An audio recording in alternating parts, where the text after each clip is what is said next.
السلام علیکم every one and welcome back to my channel. تو آج ہے ہمارا 10th class Urdu grammar series کا پارٹ 5۔ تو آج ہم اس میں ہمارے دو بہت ہی انٹرسٹنگ ٹاپکس سیکھنے والے ہیں۔ تو چلیے بنا کسی دیری کے ہم ہماری کلاس سٹارٹ کرتے ہیں۔ تو میں اب آپ سے ایک چھوٹا سا سوال پوچھتی ہوں، اگر میں کہوں سرخ گلاب اور پھر کہوں گلاب کا رنگ سرخ ہے، کیا دونوں کا مطلب تقریباً ایک ہی ہے؟ جی ہاں، اس کا مطلب ایک ہی ہے۔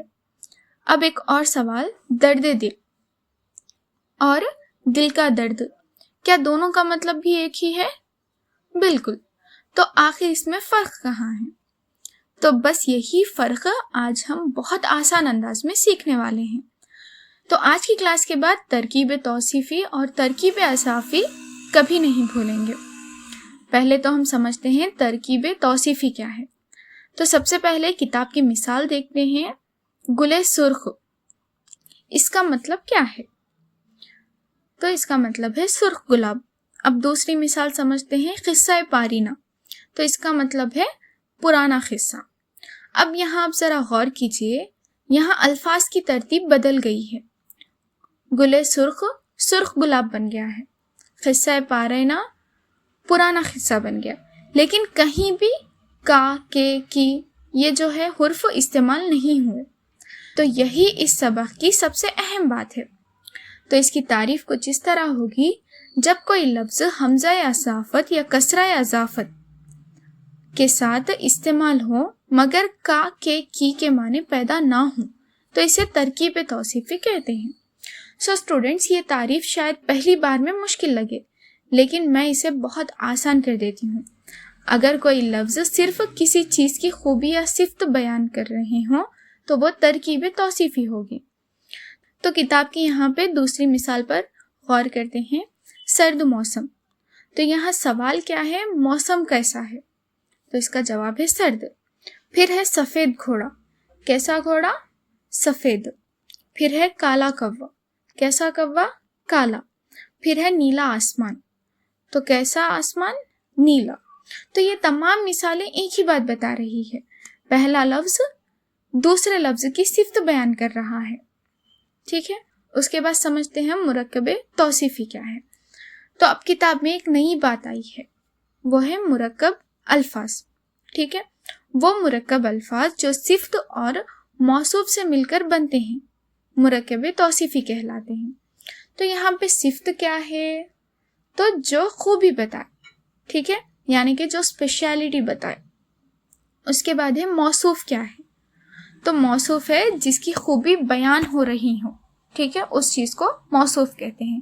مثال کے طور پر سفید گھوڑا، تو سفید جو ہے صفت ہے اور جو گھوڑا ہے وہ موصوف ہے۔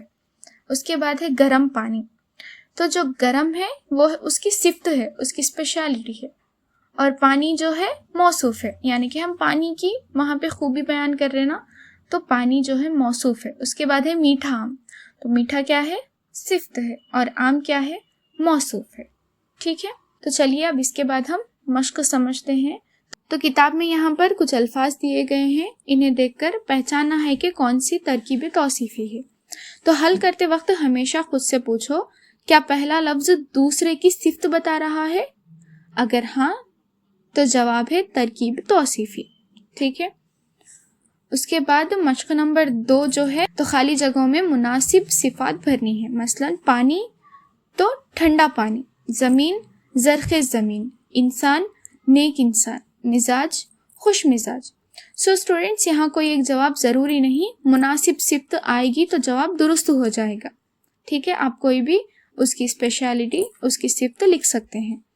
اس کے بعد مشق نمبر 3 کیا ہے؟ اب موصوف لکھنا ہے۔ مثلا خوش خوش اخلاق، میٹھا میٹھا آم، سرد سرد موسم، قابل قابل استاد، ٹھیک ہے؟ تو یہاں پہلے صفت دی گئی ہے، آپ کو یہاں پہ موصوف لکھنا ہے، ٹھیک ہے؟ اس کے بعد سمجھتے ہیں ہم ترکیب اضافی کیا ہے، ٹھیک ہے؟ اب آتے ہیں دوسرے موضوع کی طرف۔ کتاب کا جو شعر ہے پہلے ہم وہ دیکھتے ہیں۔ درد دل، تو اس کا مطلب ہے دل کا درد۔ پاس وفا، اس کا مطلب ہے وفا کا پاس۔ جذبہ ایمان، اس کا مطلب ہے ایمان کا جذبہ۔ تو آپ یہاں ذرا غور کیجئے، اب یہاں پہ جو ہے کا جو ہمارا لفظ ہے وہ چھپا ہوا ہے، اسی لیے یہ ترکیب اضافی ہے. ٹھیک ہے، اس کی تعریف کچھ اس طرح ہے: جب دو الفاظ حمزہ اضافت یا کسرہ اضافت کے ذریعے جڑ جائیں اور ان میں کا کے کی کے معنی پیدا ہوں تو اسے ترکیب اضافی کہتے ہیں.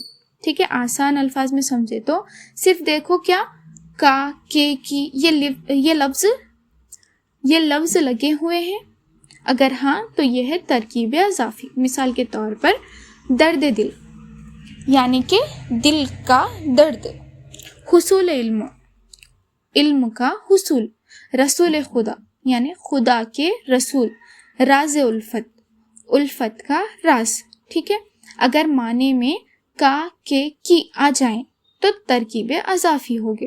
ٹھیک ہے، اگر کیسا کا جواب آئے تو ترکیب توصیفی ہوں گے. ٹھیک ہے، کتاب کی مثالیں سمجھتے ہیں. ناصر درد دل کا شکار ہے، اگر ہم اسے کھولیں گے تو بنے گا ناصر دل کے درد کا شکار ہے. ٹھیک ہے، حصول علم کے لیے مدرسہ آ رہا ہوں، اگر ہم اسے کھولیں تو علم کے حصول کے لیے مدرسہ آ رہا ہوں. دیکھا، معنی ایک ہی ہے لیکن ترکیب اضافی زبان کو زیادہ خوبصورت بنا دیتی ہے.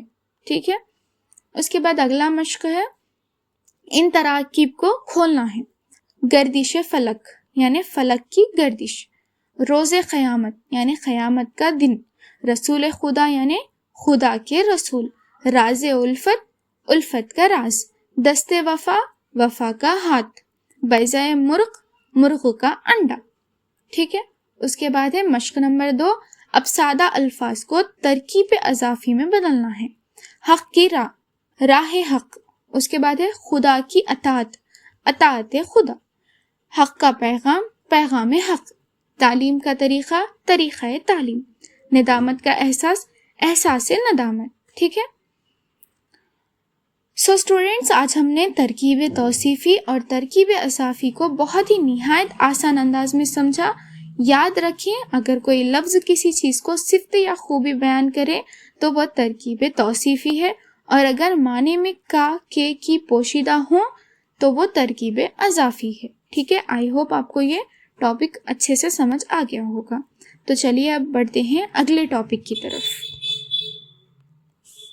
تو اب میں آپ سے ایک دلچسپ سوال پوچھتی ہوں. اگر میں کہوں وہ لڑکا بہت تیز دوڑتا ہے تو یہ بات بالکل عام سی ہے. لیکن اگر میں کہوں وہ اتنا تیز دوڑا کہ ہوا بھی پیچھے رہ گئی، تو کیا واقعی ہوا پیچھے رہ گئی؟ نہیں. تو پھر شاعر نے ایسا کیوں کہا؟ کیونکہ شاعری میں بعض اوقات حقیقت نہیں بلکہ حسن بیان اور اثر پیدا کرنا زیادہ اہم ہوتا ہے. اسی طرح کبھی شاعر کسی بات کو بڑھا چڑھا کر بیان کرتا ہے، کبھی کسی چیز کی ایسی وجہ بتاتا ہے جو حقیقت میں نہیں ہوتی، اور کبھی جانتے بوجھتے ہوئے بھی انجان بن جاتا ہے. تو آج ہم اردو ادب کی 3 نہایت ہی خوبصورت صنعتیں سیکھیں گے: صنعت مبالغہ، حسن تعلیل اور تجاہل عارفانہ. تو چلیے ایک ایک کر کے بہت آسان طریقے سے سمجھتے ہیں. تو سب سے پہلے سمجھتے ہیں صنعت مبالغہ. تو سب سے پہلے لفظ مبالغہ کو سمجھتے ہیں. مبالغہ کا مطلب ہے کسی کی تعریف یا برائی کو حقیقت سے زیادہ بڑھا چڑھا کر بیان کرنا، یعنی ایسی بات کہنا جو حقیقت میں ممکن نہ ہو لیکن سننے والے پر بہت گہرا اثر پیدا کرتی ہو. ٹھیک ہے، اس کی تعریف کچھ اس طرح ہوگی. کسی کی تعریف یا تذلیل کو بڑھا چڑھا کر پیش کرنا صنعت مبالغہ کہلاتا ہے. اب چلیے ہم کتاب کا شعر دیکھتے ہیں. تارے آنکھیں چھپک رہے تھے، تھا بام پر کون جلوہ گر رات. تو اب ذرا سوچئے، کیا واقعی آسمان کے تارے کسی انسان کو دیکھ کر آنکھیں چھپکنے لگتے ہیں؟ ہرگز نہیں. شاعر کہنا چاہتا ہے کہ محبوب اتنا حسین تھا کہ آسمان کے تارے بھی اسے دیکھ کر حیران رہ گئے. یہ حقیقت نہیں بلکہ خوبصورتی کو بڑھا چڑھا کر بیان کیا گیا ہے، اسی لیے یہاں صنعت مبالغہ ہے. ایک اور مثال، وہ اتنا بہادر ہے کہ شیر بھی اس سے ڈر جائے. تو کیا واقعی شیر ڈر جائے گا؟ نہیں، یہ صرف بہادری کو بڑھا چڑھا کر بیان کیا گیا ہے، لہٰذا یہ بھی کیا ہے؟ مبالغہ ہے. تو ہمیں اسے کس طرح یاد رکھنا ہے؟ جب شاعر کسی بات کو حقیقت سے زیادہ بڑھا دے تو فوراً ذہن میں لائے یہ مبالغہ ہے. ٹھیک ہے. اس کے بعد اگلا ٹاپک ہے حسن تعلیل. سب سے پہلے لفظ تعلیل کا مطلب سمجھتے ہیں. تو تعلیل کا مطلب ہوتا ہے کسی چیز کی وجہ بیان کرنا. لیکن حسن تعلیل میں شاعر اصل وجہ نہیں بتاتا بلکہ اپنی طرف سے ایک خوبصورت خیالی اور دلکش وجہ بیان کرتا ہے. ٹھیک ہے. اس کی تعریف کچھ اس طرح ہوگی: شعر میں کسی ایسی بات کو وجہ قرار دینا جو حقیقت میں اس کی وجہ نہ ہو. ٹھیک ہے. وہ ہے حسن تعلیل. اب کتاب کا شعر دیکھتے ہیں. پیاسی جو تھی سپاہ خدا 3 رات کی، ساحل سے سر پٹکتی تھی موج فرات کی. اب ذرا سوچئے، کیا دریا کی لہریں اس لیے ساحل سے ٹکراتی ہے کہ سپاہ خدا پیاسی تھی؟ نہیں، لہریں تو ہمیشہ قدرتی طور پر چلتی ہے، لیکن شاعر نے ایک خوبصورت خیالی وجہ بیان کی ہے. گویا فرات کی موجیں بھی سپاہ خدا کی پیاس پر غمگین تھی. تو یہ اصل وجہ نہیں بلکہ شاعرانہ وجہ ہے، اسی لیے یہاں حسن تعلیل ہے. ایک آسان مثال سے ہم سمجھتے ہیں. چاند شرما کر بادلوں میں چھپ گیا. تو کیا واقعی چاند شرماتا ہے؟ نہیں، یہ شاعر کی اپنی خوبصورت وجہ ہے، لہٰذا یہاں حسن تعلیل ہے. یاد رکھنے کا طریقہ کیا ہے؟ اگر شاعر کسی چیز کی ایسی وجہ بتائے جو حقیقت میں نہ ہو تو فوراً سمجھ جائے کہ یہ حسن تعلیل ہے. اس کے بعد ہے تجاہل عارفانہ. تو اب آتے ہیں تیسری سند کی طرف. لفظ تجاہل کا مطلب ہے انجان بننا اور عارف کا مطلب ہے جاننے والا، یعنی جانتے ہوئے بھی انجان بننا. ٹھیک ہے. اس کی تعریف کچھ اس طرح ہے: کسی بات کو جانتے ہوئے بھی اس سے انجان بننا تجاہل عارفانہ کہلاتا ہے. اب کتاب کا شعر دیکھتے ہیں. موت کا ایک دن معین ہے، نیند کیوں رات بھر نہیں آتی. تو اب ذرا سوچئے، کیا شاعر جانتا نہیں کہ نیند کیوں نہیں آتی؟ یقیناً جانتا ہے. پریشانی، فکر اور غم کی وجہ سے نیند نہیں آتی، لیکن شاعر سوال کر رہا ہے جیسے اسے وجہ معلوم ہی نہ ہو، اسی لیے یہاں تجاہل عارفانہ ہے. ایک اور مثال کے ذریعے ہم سمجھتے ہیں. یہ دل کیوں بے قرار رہتا ہے. تو شاعر جانتا ہے کہ محبت کی وجہ سے دل بے قرار ہے، لیکن سوال اس انداز میں کرتا ہے جیسے اسے کچھ معلوم ہی نہ ہو، تو لہٰذا یہ تجاہل عارفانہ ہے. تو اسے کس طرح یاد رکھنا ہے؟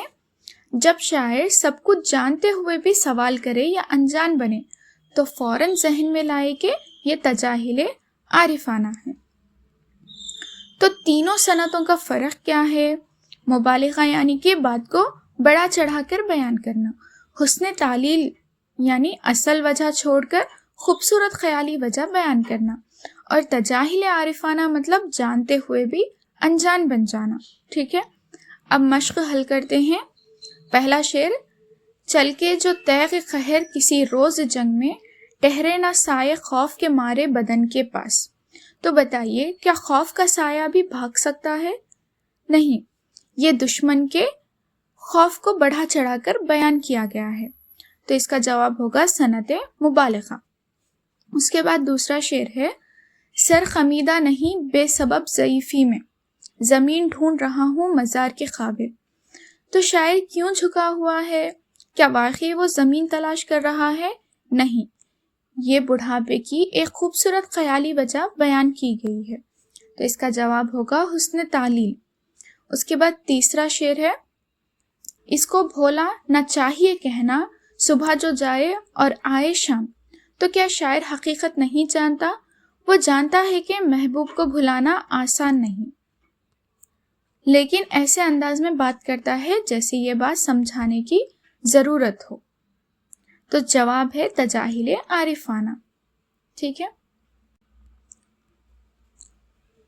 ماشاء اللہ آج ہم نے اردو ادب کی 3 بہت اہم صنعتیں سیکھی: صنعت مبالغہ، حسن تعلیل اور تجاہل عارفانہ. اگر یہ تینوں اصول آپ کو اچھی طرح سمجھ آ گئے تو امتحان میں صنعتوں کی نشاندہی کرنا آپ کے لیے بہت آسان ہو جائے گا. اور ویڈیو پسند آئی ہو تو اسے لائک ضرور کیجیے، اپنے دوستوں کے ساتھ شیئر کیجیے اور ہمارے چینل کو سبسکرائب کیجیے. اور نیکسٹ جو ہمارا پارٹ ہے پارٹ 6 وہ ہمارا اردو گرامر سیریز کا لاسٹ پارٹ ہونے والا ہے. ٹھیک ہے, تو اب تک آپ نے جو اولڈ پارٹس نہیں دیکھے تو ضرور دیکھیے اور چینل کو سبسکرائب کرنا نہ بھولیے. ملتے ہیں نیکسٹ پارٹ میں, تب تک کے لیے اللہ حافظ.